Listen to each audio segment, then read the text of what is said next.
Moose hunting in the Northeast is not for the faint of heart. Between the miles driven and the hours of scouting, one can expect to spend considerable time away from home to find a trophy moose. In the West, moose hunts range between 14 and 73 days long.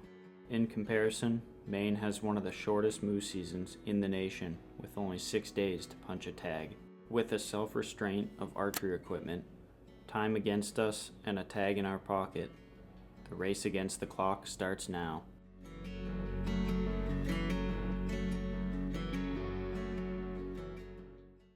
Without a target bull in mind, Eric and Travis were forced to find new areas for Monday morning.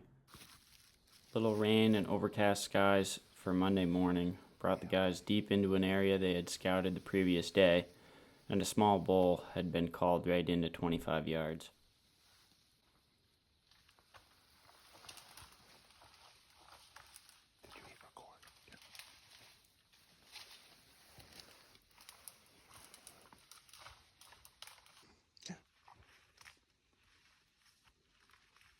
Close enough.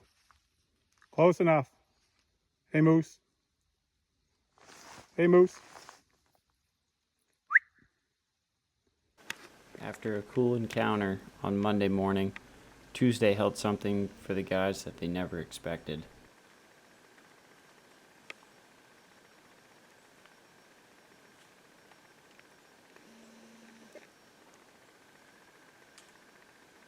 Around 10 in the morning, the guys walked out of the woods and sat at the truck for a bit having a snack, and Eric had let out a couple of cow calls down the hill.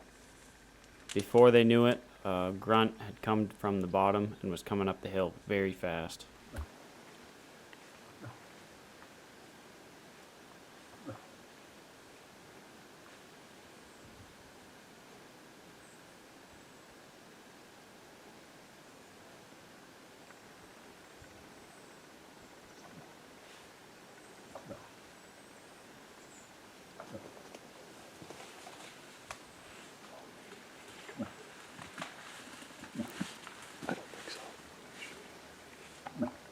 Despite having this bull on a string, Eric had previously set his standards much higher than the average hunter.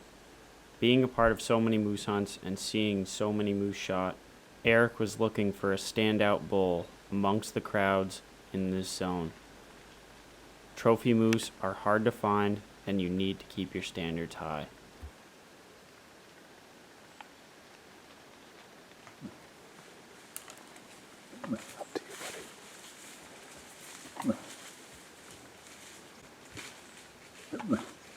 This bull eventually turns after it had gotten into the road for about 2 minutes, walks right into about 10 feet from the guys, and then spooks off into the woods after seeing the vehicle parked in the road up ahead.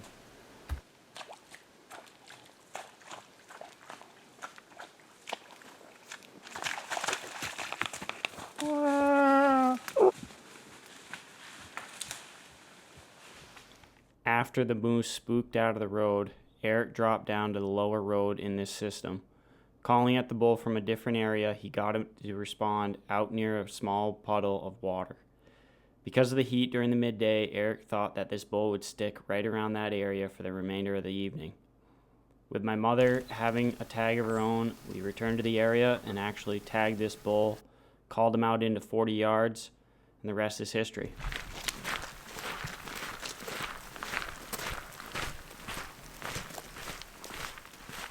Wednesday morning came quickly, and we hiked into an area that I had been in the previous day and had one response. Wednesday didn't turn out the same, and no responses were heard almost all day. Thursday, unfortunately, turned out to be some of the same stuff. Beautiful scenery, overcast skies, and no moose calling back to our calls. Drove around for a bit of the day, had some laughs walking into the first spot in the morning, maybe a couple naps through the day as well, and on to Friday. Friday morning is a great example of how sporadic moose hunting in the Northeast can be. 1 minute you're asking where all the moose went, and then the next minute you're looking at 4 of them right to your left in a small little cut. And then up the road, you can hear grunts start rolling out of one cut. This became an all-out dash up the hill to get into position and try and get this bull to come down to us.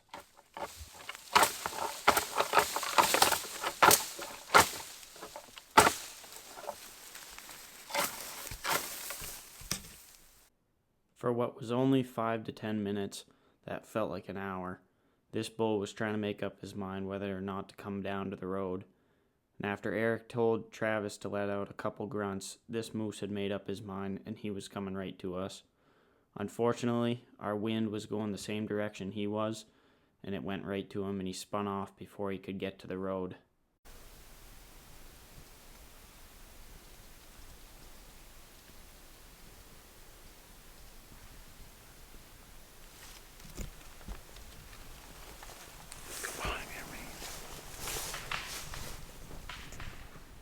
Just on the inside of that small block of spruce, the bull spun and went up the side of the road and then popped out at about 130 yards. So we put up the antler, had Eric leading us with the black sweatshirt, trying to look like another bull walking up to him as we were raking beforehand. I stopped for a quick second and got a range at 98 yards, but before we could get closer, the bull slipped into the cut and wasn't seen until the next day.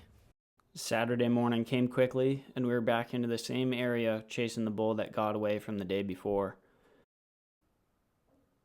Hearing some bull grunts, we assumed that it was coming from the same clearing where the cows were the day before. So we started making our way up the road to find the bull right in the opening, not 20 yards from the road, facing us. 7 yards. Rake a little bit.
With a perfect skid trail right in front of us, we assumed this bull was coming right into our laps into 20 yards.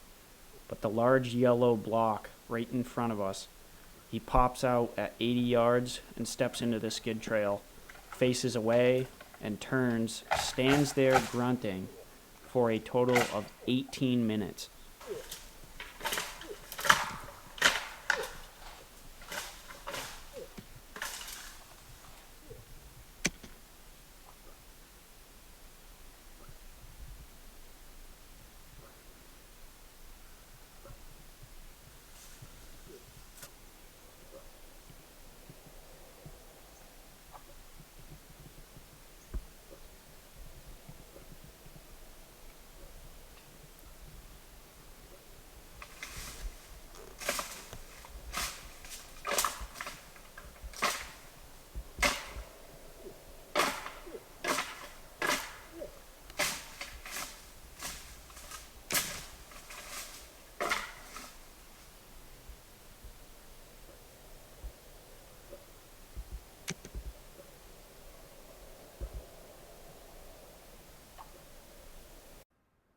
After what felt like a lifetime of staring this bull down at 80 yards, he slipped off to his right and out the same trail he went in, and soon he pops out at 72 yards.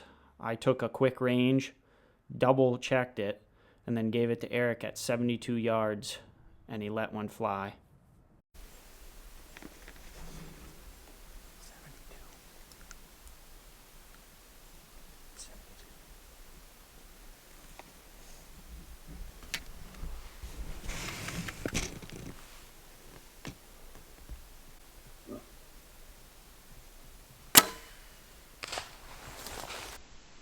A touch high and into the hump the arrow went. And as he took off, this white spot appears, leading Eric and I to believe that this is a center punch. The moose is going to run 60 yards and pile up. Before people start claiming that 72 yards is a long shot, we all know it is. With extensive practice comes confidence, and sometimes shots just don't go the way they're planned. Regardless of how you do it, harvesting a moose is extremely difficult. With archery equipment comes new challenges. After the miss in the morning, the guys got back to camp and regrouped for the evening hunt. With the clock winding down, there was only hours left to get it done. And at about 6 o'clock, it seemed as if an alarm went off, and all the moose started talking.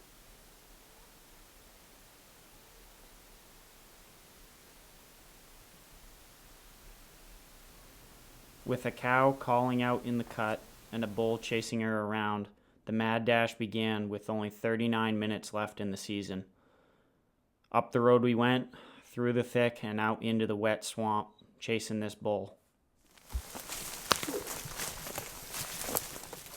To set the scene, we had Travis grunting our way in and knocking the antler off of trees, signifying the big bull was coming in to get a piece of the cow. Hoping this bull would turn and come back to us. With a little bit of raking, he did just that.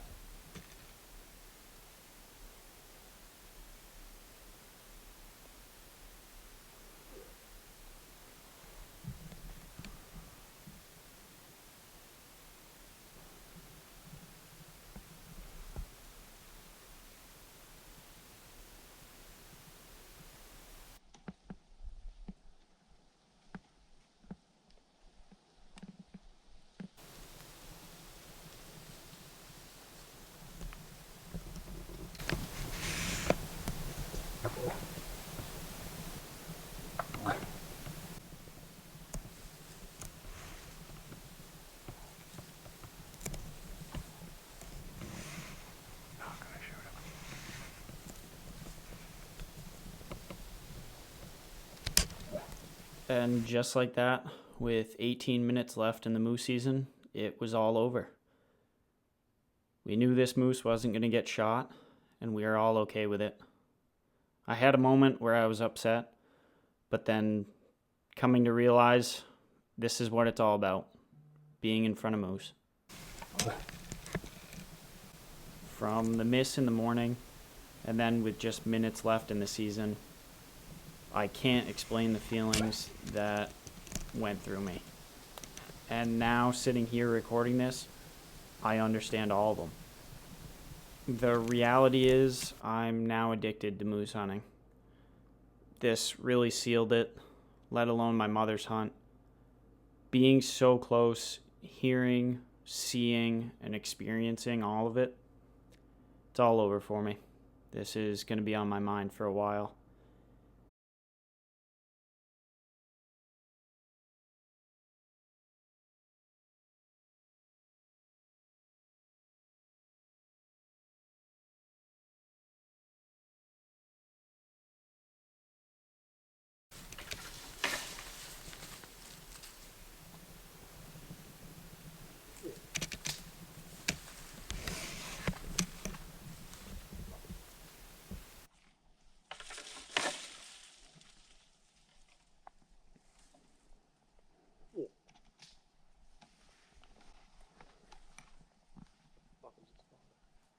I couldn't shoot him.